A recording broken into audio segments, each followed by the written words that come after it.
तो चलिए दोस्तों शुरू करते हैं। तो आज का हमारा जो टॉपिक है पहला है, देख सकते हो, सिलेक्ट द करेक्ट वर्ब। ठीक है दोस्तों, तो हमें इस वाले सेंटेंस में जो ऑप्शन में दिए हुए हैं हैज़, हैव, हैड और वुड हैव, इन चारों में से कोई एक ऐसा वर्ब यहाँ पर सिलेक्ट करके रखना है, यहाँ पर फिल करना है जो इस सेंटेंस को पूर्ण कर सके। ठीक है दोस्तों, और करेक्ट हो। तो चलिए सेंटेंस पढ़ते हैं कि I asked Babita if Savitri fill in the blanks already been married. ठीक है दोस्तों, तो ये सेंटेंस आपको पढ़ के क्या दिमाग में आ रहा है कि यही आ रहा होगा कि ये नरेशन है। ठीक है दोस्तों, और ये डायरेक्ट नरेशन से इनडायरेक्ट नरेशन में चेंज किया हुआ है। ठीक है दोस्तों, और बात ये है कि ये जो सेंटेंस है वो होगा किस में, अगर इनडायरेक्ट में होगा तो किस में होगा, इंट्रोगेटिव में होगा, क्योंकि यहाँ पे सैड नहीं बल्कि आस्क्ड लिखा हुआ है। ठीक है दोस्तों, और यहाँ पर कंजक्शन के रूप में इफ़ का प्रयोग किया हुआ है।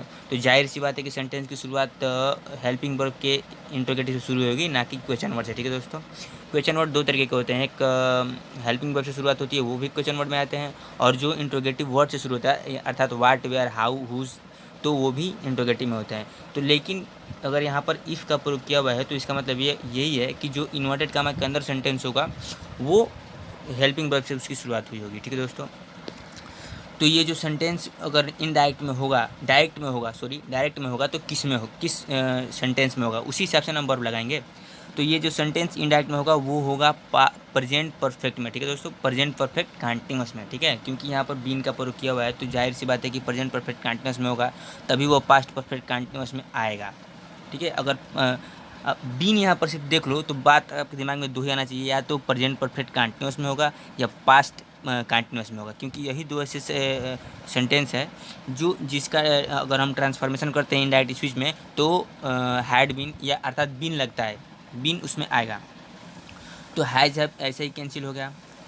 हैज़ हैव क्यों कैंसिल होगा, क्योंकि हैज़ हैव को जब हम डायरेक्ट स्पीच से इनडायरेक्ट उसमें ले जाएंगे तो हैज़ हैव हट जाएगा, वो तो या तो हैड में आएगा, ये सिर्फ हैड में आएगा, बाकी किसी चीज़ में नहीं आएगा। तो हमारा ऑप्शन सी देखिए हैड है, तो यहाँ पर हैड अगर हम रखते हैं तो सेंटेंस पूरा हो जाएगा, क्योंकि I asked Babita if Savitri had already been married. मैंने बबीता से पूछा कि क्या सावित्री पहले ही शादी कर चुकी है।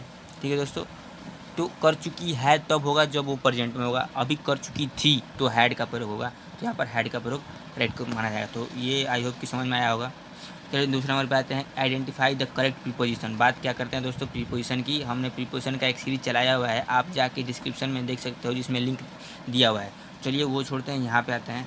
President Saddam Hussein had been familiar a gun of all his life. ठीक है दोस्तों, तो हमें यहाँ पर जो है प्रीपोजिशन फिल करना है। ठीक है दोस्तों, तो देखिए मैं एक कंडीशन बताता हूँ, फैमिलियर के बाद अगर कोई वस्तु अर्थात थिंग्स आता है तो उसके साथ हमेशा विद का प्रयोग करते हैं। फैमिलियर क्या होगा, फैमिलियर विद होगा, और ऑप्शन में हमारा ऑप्शन ए देखिए यही विद दिया हुआ है, तो हम फैमिलियर के बाद किसका प्रयोग करेंगे, एक विद का प्रयोग करेंगे। ये हमारा ऑप्शन ए, क्वेश्चन नंबर 2 का ऑप्शन ए यहाँ पर हमारा करेक्ट होगा। देखिए एक और कंडीशन बताता हूँ, फैमिलियर के बाद फार का भी प्रयोग होता है, लेकिन कब होता है, जब या तो आपका हैबिट आए, फैमिलियर के बाद अगर कोई हैबिट आता है तो अब हम फार का प्रयोग करते हैं। जैसे president Saddam Hussein had been familiar for his kindness, अपनी नर्मता के लिए प्रेसिडेंट यानी राष्ट्रपति सद्दाम हुसैन जाने जाते थे। ठीक है, तो जाने जा चुके थे। ठीक है, तो यहाँ पर ए गन का प्रयोग क्या हुआ है, ए गन क्या है, एक थिंग्स है, तो उसके लिए फैमिलियर के बाद क्या करेंगे, हम विद का प्रयोग करेंगे। तो क्वेश्चन नंबर 2 खत्म हुआ। क्वेश्चन नंबर 3 पे आते हैं, चूज द करेक्ट वर्ड। ठीक है दोस्तों, चूज द करेक्ट वर्ड, यानी कि ये जो है मिस स्पेल्ड का क्वेश्चन है, और ऐसे क्वेश्चंस आते हैं। देखिए उसमें उतना बड़ा बड़ा भी नहीं आता है, शॉर्ट फॉर्म में छोटा ही वर्ड आता है जिसमें आप कंफ्यूज हो सको। ठीक है दोस्तों, तो देखिए हमारा ऑप्शन है, देखिए OFF या रेडी ऑफर्ड, यही हमारा ऐसा वर्ड है जो करेक्ट है, बाकी के तीनों ऑप्शन गलत है। ठीक है दोस्तों, ऑफर हमारा ऑप्शन है क्वेश्चन नंबर 3 का यहाँ पर सही होगा। चलिए क्वेश्चन नंबर 4 पे आते हैं। क्वेश्चन नंबर 4 है कि fill in the blank with correct article. हमें क्या करना है, आर्टिकल भरना है। आर्टिकल का मतलब तो आप समझते होंगे, ए एंड द, ये 3 आर्टिकल होते हैं। ए एंड तो इंडिफिनिट आर्टिकल होते हैं, और द जो होता है डिफिनिट आर्टिकल होता है, अर्थात द का प्रयोग कभी भी करेंगे तो निजी चीज़ों के लिए करेंगे, बाकी किसी चीज़ के लिए नहीं करेंगे। जैसे the moon, the sun, the क्या बोलते हैं, the Gita, the Quran, the Bible, इसके लिए निजी चीज़ों के लिए अर्थात द का प्रयोग करते हैं। चलिए सेंटेंस पढ़ते हैं, डू नॉट बी इन सच। ठीक है, उसके बाद हरी दिया हुआ है, तो हमारा ऑप्शन बी देखिए ए डू नॉट बी इन सच अ हरी, हमेशा जल्दीबाजी मत करो या जल्दीबाजी में मत रहो। देखिए सच के बाद हमेशा ए का प्रयोग होता है आर्टिकल के रूप में, ये एक निश्चित फैक्ट है। सच के बाद एज ए का प्रयोग होगा। सामने वाले को भी देख के सोच सकते हो, लेकिन हमेशा सच के बाद ए का प्रयोग हमने देखा है। फिर दोस्तों तो आई होप कि समझ में आया होगा। क्वेश्चन नंबर 4 का सच के बाद ए का प्रयोग होगा। सच अ डिस्कस्टिंग पीपुल, ठीक है। सच अ क्रूएल मैन, तो सच के बाद क्या आ रहा है, हमेशा ए आ रहा है। तो उसके लिए जैसे आप देख सकते हो कि the prime minister of Pakistan is such a cruel man, ठीक है। तो सच के बाद क्या आएगा, हमेशा ए का प्रयोग आता है। चलिए क्वेश्चन नंबर 5 पे आते हैं। 5 है कि identify the antonym of given word. Antonym का मतलब आप समझ गए हो। आप सेंटेंस पढ़ो, मैं डायरेक्ट देखो एंटोनिम से लिखा है तो उसका बिलोम अर्थ निकालो। तो देखिए गलीबली, गलीबली दिया हुआ है हमारा वर्ड गलीबली। गलीबली का मतलब क्या होगा, इसको गलीबा नहीं पढ़ना है, गलीबली पढ़ना है। गलीबली का मतलब होता है भोला भाला, अर्थात सीधा, अर्थात इसको आप नर्म कह सकते हो, ठीक है दोस्तों। नर्म दिल का को कह सकते हो। तो देखिए हमारा इसका क्या चाहिए, एंटोनिम्स, अर्थात हम विपरीत अर्थ चाहिए। तो ऑप्शन सी देखिए रिजिड। रिजिड का मतलब क्या होता है, कठोर, ठीक है दोस्तों। तो हमारा इसका एंटोनिम्स ऑप्शन सी के रूप में यहाँ पर करेक्ट होगा, ठीक है। गलीबली का क्या होगा, रिजिड होगा। चलिए क्वेश्चन नंबर 6 पे आते हैं। Give one word substitution. इसका मतलब तो आप समझ ही गए हो कि इस पूरे सेंटेंस का हमें एक वर्ड में एक आंसर देना है। तो चलिए पहले सेंटेंस पढ़ते हैं। That which is outdated or out of use, मतलब वह जो प्रचलन में नहीं है, अर्थात जिसका कोई प्रयोग ना हो, ठीक है। तो उसके लिए हम किसका प्रयोग करते हैं, उसके लिए हम प्रयोग करते हैं देखिए दोस्तों ऑब्सोलेट का। क्योंकि ऑब्सोलेट का मतलब होता है अप्रचलित, जिसका प्रचलन ना हो, अर्थात आउटडेटेड, आउट ऑफ यूज, ठीक है दोस्तों। तो ऑप्शन सी इसका प्रयोग होगा। दैट विच इज़ आउटडेटेड और आउट ऑफ यूज क्या होगा, ऑब्सोलेट होगा। तो क्वेश्चन नंबर 6 का ऑप्शन सी आपने पढ़ा। चलिए क्वेश्चन नंबर 7 पे आते हैं। One who does not mix freely with other, ठीक है। इसका मतलब हुआ कि वह जो कभी भी किसी दूसरे के साथ घुल मिल नहीं सकता, अर्थात वो एकांतवास को प्यार करता है। अर्थात देखिए ये एक और कंडीशन है कि ईश्वरवादी जब कोई व्यक्ति हो जाता है, अर्थात भगवान में जब वो लीन हो जाता है, दूसरे के साथ उतना घुल मिल नहीं पाता है, वो भगवान में हमेशा लीन रहेगा, मीरा की तरह। तो देखिए हमारा ऑप्शन सी थेस्ट के रूप में यहाँ पर सही होगा, ठीक है। आपने सुना होगा one who believe in God, उसके लिए भी थेस्ट का प्रयोग करते हैं। लेकिन एक और जानिए आप कि one who does not mix freely with other, उसके लिए भी थेस्ट का प्रयोग होता है। ये आप एक नया सेंटेंस आप जान लो। ये ऐसे ही आते हैं जो आपको कंफ्यूज कर सकें। चलिए जितना भी मैं प्रैक्टिस सेट पढ़ा रहा हूँ दोस्तों, वो सब एसके से है। आप ये मत सोचिएगा कि ये जो प्रैक्टिस सेट है बकवास में प्रैक्टिस सेट लेके आया हूँ, ऐसा बिल्कुल भी नहीं है। क्योंकि मैं इसी प्रैक्टिस सेट से प्रिपरेशन करता था और इससे हेल्पफुल भी होता था। ये बहुत एसके का जो प्रैक्टिस सेट होता है ग्रुप एक्स वाई के लिए, यानी इंग्लिश के लिए, तो वो काफ़ी स्ट्रांग होता है। मैं कहता हूँ सिर्फ फिजिक्स क्या बोलते हैं, इंग्लिश ही नहीं, फिजिक्स और मैथ्स भी इसमें स्ट्रांग आते हैं। तो कुछ कुछ ऐसे होते हैं जो आपको एकदम नॉर्मल लगेगा, लेकिन बहुत सारे ऐसे क्वेश्चन होते हैं जो रिपीट में भी आ चुके हैं इस प्रैक्टिस सेट से। चलिए क्वेश्चन नंबर 8 पे आते हैं। दिया है कि आइडेंटिफाई द करेक्ट चॉइस, ठीक है दोस्तों। तो ऐसे क्वेश्चंस तो आपको नहीं पूछेगा आप करेक्ट चॉइस, लेकिन कुछ ऐसे ही लेवल के उसमें क्वेश्चंस आते हैं। तो देखिए सेंटेंस पढ़ते हैं कि although it has been 2 years since this book was first published, यहाँ तक कि इस किताब के पहले प्रकाशित होने के बाद, ठीक है, 2 साल बाद, its Indian edition has just been, ठीक है दोस्तों। Its Indian edition just has been, यानी कि भारतीय जो एडिशन है वो अभी अभी लॉन्च हुआ है, ठीक है दोस्तों। तो हमारा ऑप्शन डी देखिए लॉन्च का प्रयोग होगा, ठीक है। हैज़ बीन लॉन्च्ड का इसका अगर हम करेक्ट चॉइस करें। ऐसे सेंटेंस ऐसे आते नहीं है क्योंकि ये तो कोई सेंटेंस बनता ही नहीं है। फिर भी अगर प्रैक्टिस में सेट में था तो मैंने सोचा मैं इसको बता देता हूँ। चलिए क्वेश्चन नंबर 9 पे आते हैं।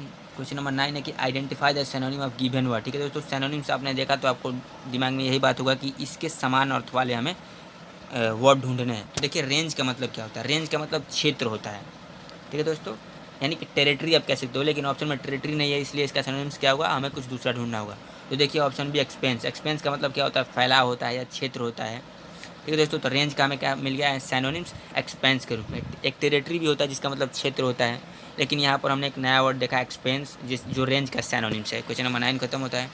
चलिए अगले वाले पे आते हैं। Question number 10, fill in the blank with suitable conjunction. देखिए दोस्तों हमें क्या चाहिए, कंजक्शन चाहिए। ये चारों जो वर्ड हैं but and yet and then, ये चारों जो है कंजक्शन है, ठीक है दोस्तों। देखिए मैं एक और इसका ट्रिक बताता हूँ। आल्दो जब भी आए और बात आए कंजक्शन की, तो आप कुछ सोचो ही मत, डायरेक्ट येट पे आओ। इसके अलावा कुछ दूसरा आएगा ही नहीं। आल्दो के बाद एट का ही प्रयोग होता है। जैसे बोथ के बाद हमेशा एंड का प्रयोग होता है, ठीक है। बोथ राम एंड श्याम जैसे होता है, both Ram and Shyam are friend. ठीक है दोस्तों।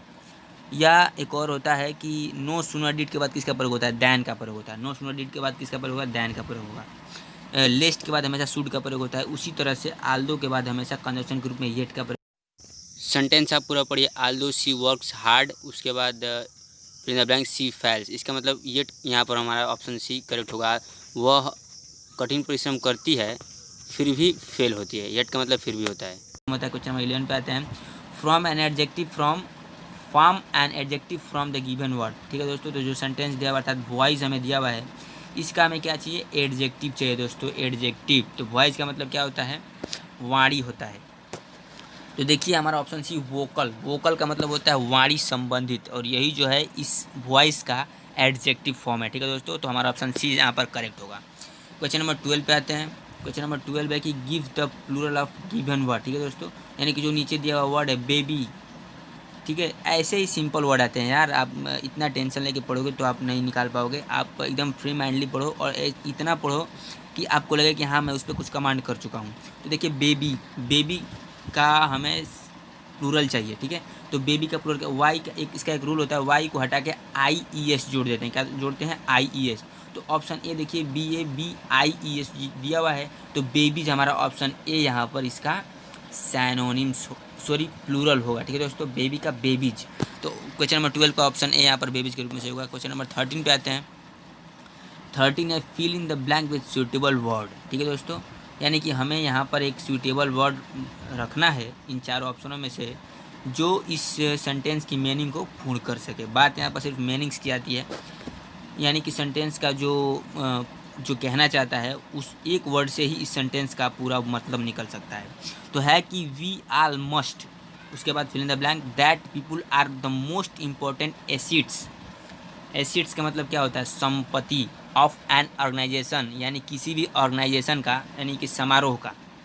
तो वी आल मस्ट रियलाइज, हमारा ऑप्शन सी देखिए realise. We all must realise, हमें अवश्य ही यह महसूस हुआ या होता है दैट कि पीपुल आर द मोस्ट, जो लोग होते हैं वो अत्यधिक इम्पॉर्टेंट यानी कि महत्वपूर्ण होते हैं, एसेट संपत्ति ऑफ एनी ऑर्गेनाइजेशन, किसी भी समारोह का। तो हमारा ऑप्शन सी देखिए फिल इन द ब्लैंक्स यानी सूटेबल वर्ड के रूप में क्या होगा, रियलाइज यहाँ पे होगा। ठीक है दोस्तों। चलिए क्वेश्चन नंबर 40 पे आते हैं और आज का लास्ट क्वेश्चन है। आई होप कि वीडियो आपको अच्छी लगी हो, तो कम से कम 10 लोगों में शेयर करो दोस्तों। आपका शेयर हमें मोटिवेट करता है कि ताकि हम कुछ और नए प्रैक्टिस सेट्स आपको ला के अवेलेबल कराएँ। तो मन लगा के पढ़िए, एग्जाम्स क्रैक करिए। तो चलिए क्वेश्चन नंबर 40 पे आते हैं। Identify the incorrect part. ठीक है दोस्तों।